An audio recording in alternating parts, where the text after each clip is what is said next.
Howdy ho everybody, and welcome to episode number 15 of Improve with Apollo. I hope you're all doing absolutely amazing today.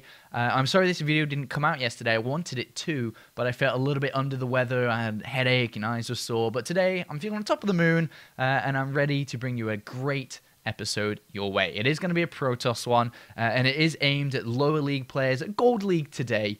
Looking at a Gold League player to try and help him out as much as I can. But before we get into, getting into the usual, looking at the email and loading up the replay and stuff, I just want to talk to you a little bit about how I'm looking to improve with Apollo. So there's a couple of things I'm going to change today. First of all, we're going to bring in the new feature of Heart of the Swarm, Take Command. We're going to use it to, well, first of all, of course, we'll analyze what we think went wrong or what I know went wrong and how to do it better.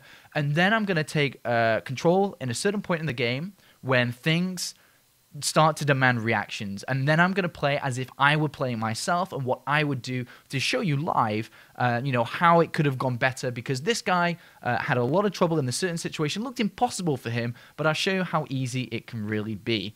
The second thing is a bit of a format change. There's going to be two parts to this episode today. In the first part, we're going to be doing the intro and talking about the email, looking at the email and analyzing the game. And in the second part, we're going to be looking at the Take Command feature.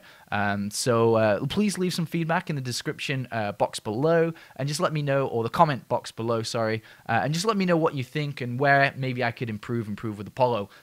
All feedback is welcome, and do make sure to subscribe to my channel as well so that you get all of the videos that I make in your subscription box so you know what's coming. Okay, enough of that. It's time to get into the email to find out who I'm helping today. It is Nathan, who's 17, from the United States and is a Gold League Protoss player. Hi, Apollo. I'm in Gold League. I'm a Gold League Protoss player that struggles with early aggression from Terran players. During this video, I see his gas and I see a reactor on his barracks, making me think that he's going to be doing some aggression. I see this and have no idea what to do. Okay, first things first. Hello, Nathan.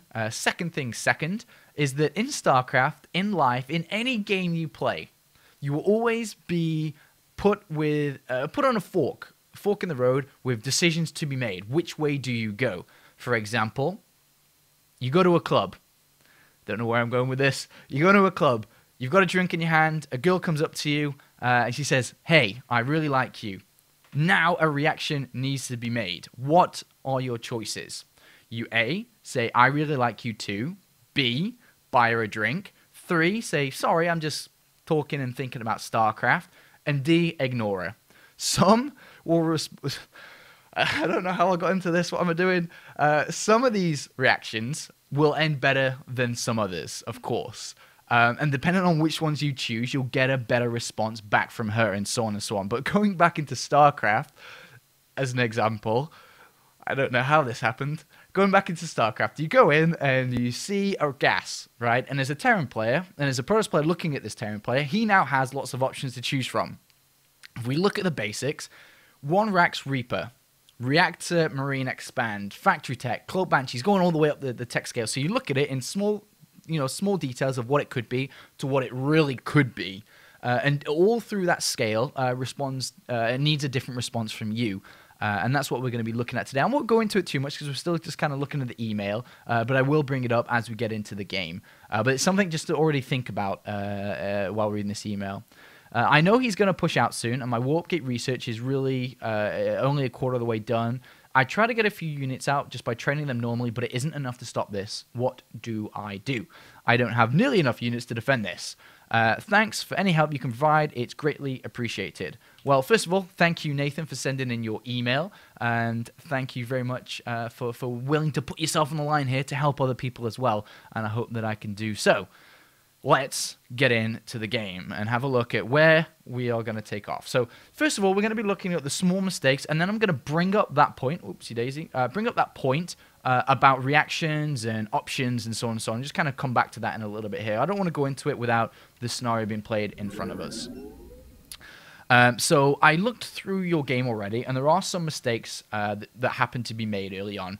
And I just want to talk a little bit about when I was learning to play StarCraft. This was StarCraft Brood War. When I was learning to play StarCraft, the way I approached the game was to watch a replay, pick up a build order that I liked, or pick up a style from a player I liked. It was usually Flash, and I'd copy exactly how he played, down to the T, where, you know, SCV production, supply placement, even though I didn't really understand it, I still did it. And that's what I think a lot of players in StarCraft 2 should do the same. You guys should be picking up replays, watching pro streams, and write down exactly what they do, where they do it, how they do it, and then try to think about why.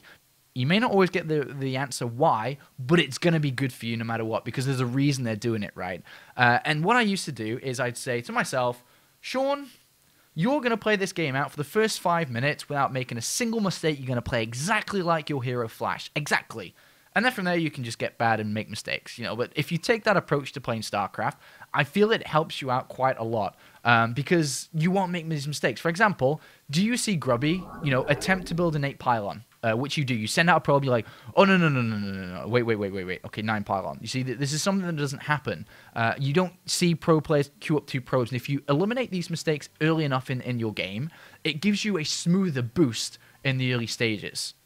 And that was a bit of a mistake, which is kind of hurting you a little bit. For example, you know, you didn't deposit the 5 minerals that this probe has. You should always do that, because this probe is 10 times out of 10 against Terran, 9 times out of 10, gonna just go and scout, right? Because you want to get in there before Marine comes out, before the supply depot is closed up in the wall. So you're gonna lose 5 minerals straight away. The pylon placement isn't ideal. I'm gonna pause it right here, because let me just talk about a couple of things. So the pylon placement, it's decent against Zerg players, but against a Terran player, not so much. And the reason for this is that, first of all, you want to play it tight defensively. Pylon here, pylon here. Why? Because let's say there's a proxy marauder, or just any aggressive build, right? Any aggressive build, double barracks over here, proxy marauder, anything aggressive. Unfortunately for you, your pylon's at the front, which means your gateway is going to be at the front, which may mean your cybernetics core is at the front. And if this pylon gets depowered, you're in trouble, especially if it's a super early rush. But if the pylon's back here, then he has much more of a distance to walk towards. You know, he doesn't have to pick off the pylon in the front. He can come down, and then it gives you more time to react. So that's a big thing already. And then the second thing is you just waste a lot of mining time, because you have to go back and forth, building the gateway, the cybernetics core, and so on and so on. Another thing I see here is that you chronoboost in the Nexus before the pylon's ready. So just some amateur mistakes here that definitely shouldn't be making. In Gold League right now, you are looking, of course, to get into Platinum, look to go to Diamond. These mistakes will hold you back. So it basically means that you're a little bit less in probes than where you should be. Let's look for the... Okay, so looking at my notepad, the next mistake you make is this. A 12 gateway. Because as soon as that chronoboost is finished up, you do 100% want to, as soon as it finishes, bam, another one. 27 energy, boom, and you chronoboost another probe. But what happens if you chronoboost this probe and try the 12 gateway? It's not possible, and if you do try to squeeze it in, you'll chronoboost, and then you will not build another probe, because you want to get the gateway in, and then you have dead air on the chronoboost. So it's one or the other, and the one you've chosen is bad here, because why 12 gateway over 13? You know, what does an extra 5 seconds on that gateway mean to you when that's, you know, more probes you should be having out? And of course, then you've got, you know, combine that with a distance you have to mine and walk from. A little bit of a skip with a probe there. Just all these things adding up. You know, the chronoboost is still a little bit late here. It should be coming down almost immediately. Maybe you're focusing on the probe that's got into his base. Another thing is that you haven't got gas down at the right time. It should have come down straight away there, and so on. Just small mistakes here, Nathan, that are building up that hurt you a little bit. But let's now go ahead and talk about my talk that somehow got into talking about girls at a club. So in this game, as you can see, you've seen the reactor, okay? In StarCraft, the better player, and if you want to be a better player, and like I said, outside of StarCraft 2, you should already know what potential options can come from what you've seen.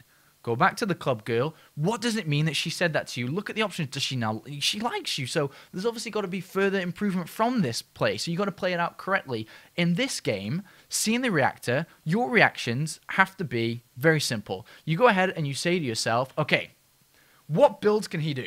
And as mentioned earlier, 1 Rax Reaper, very possible. Reactor, you know, expansion. So the more information you can gather on what he's doing, the better of a response you can make.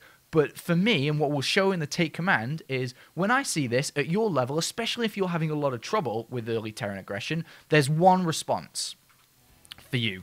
Because a good Terran player will never let you see what this means. It can be an expansion, it could be multiple barracks, but in the lower level at Gold League, my response immediately here is going to be, all right, whatever, he's showing a potential aggression, whether it comes or not, I'm going to play safe. And what that playing safe means is that I'm just going to go one gateway into robotics facility for an early observer, early immortals if need be, and a second gateway. It's just a trademark, super standard build that is very, very safe. But we'll see how you play this out here. And I want to keep tabs on your simple mistakes like building workers here. Yeah, so you go now and leave with the probe. You get into gas, okay. So depending on what, you know, if this was me again, like I said, I would already have my plan mapped out. My reaction would already be there. So I'd be already going towards what I just said. So there'd be no downtime. There'd be no thinking thought process, because in StarCraft, a lot of playing StarCraft is you already know what you've seen and what you're going to do. And there is no thinking. There's no thought process. Only on the fly sometimes do you have players think, like, what am I going to do right now? But that doesn't happen that often because, you know, a lot of the times good StarCraft players have experienced this a lot. Experienced different scenarios a lot here. And that's what we're going to be looking at here to see how well you react to what potentially could be coming. Sending the probe back to have a look-see soon is good. You know, the Cybernetics cores at the front as well. You've not got a Zealot. Always get a Zealot and Stalker. Because, like I said, you've already kind of seen that potential aggression may come, and like I said, if it's something that you experience a lot, then always get a Zealot hit and always get a Stalker. It's safe tools. You can go to the middle of the map, you can take the Zarnoga Tower, maybe you can push up here a little bit to get some more scouting information early on, and so on. But what happens here is you take a second gas.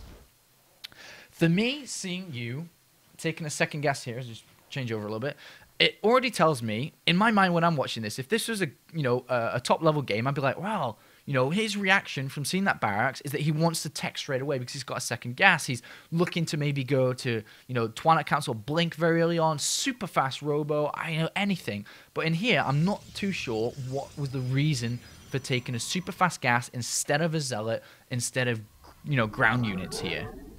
You go up with your probe and you see the reactor. Okay, so now you've seen it. You know what that gas is for. It's not for an early factory because he's thrown the first 50 gas into the barracks. A factory could definitely come after this. Like, that's a common builder nowadays in Heart of the Swarm. But what is it?